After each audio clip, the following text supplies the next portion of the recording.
सरकारी का बहुत बड़ा अभी हो गया ना डिस्टेंस में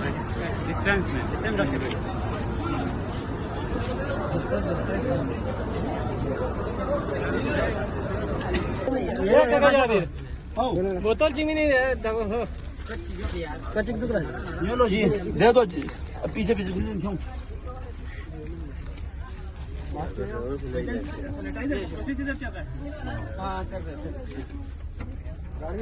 अब आगे जाए। कितने लोग हैं? ले ले पर तकरीबन 300 दे दे आपको बांटे, जल्दी से बांटे। बसों के इंडिकेटरों को हवाला करेंगे। दे दे जल्दी से आइए। फासले में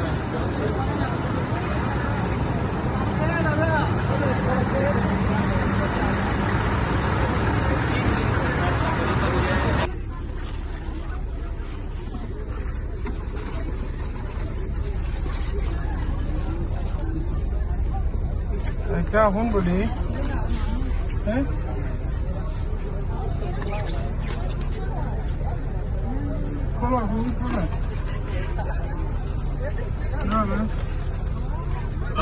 क्यों रखना है मेरे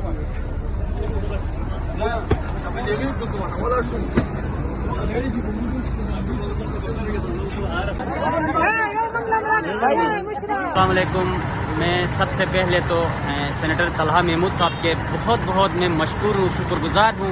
इस मुश्किल वक्त में, इस मुश्किल टाइम पे गिलगित बल्तिस्तान के तकरीबन 400 से लेके 500 बंदू में फूड प्रोवाइड किया। यहाँ पे सैनिटाइज़र से लेके मास्क से लेके कम टाइम पे हम बहुत ही शुक्रिया अदा करते हैं। उसी के साथ साथ हम सुल्तान मोहम्मद गोल्डन साहब की शुक्रगुजार है, जिसको मैंने रिक्वेस्ट किया यहाँ से, और सुल्तान गोल्डन साहब ने तलहा साहब से कांटेक्ट करके हमें कम टाइम पे विदन 2 आवर में उन्होंने फिर बदाई बस स्टैंड में हमें फूड प्रोवाइड किया। और तलहा महमूद फाउंडेशन की हम बहुत मशहूर है, और अल्लाह पाक इसको मजीद दे। Thank you so much.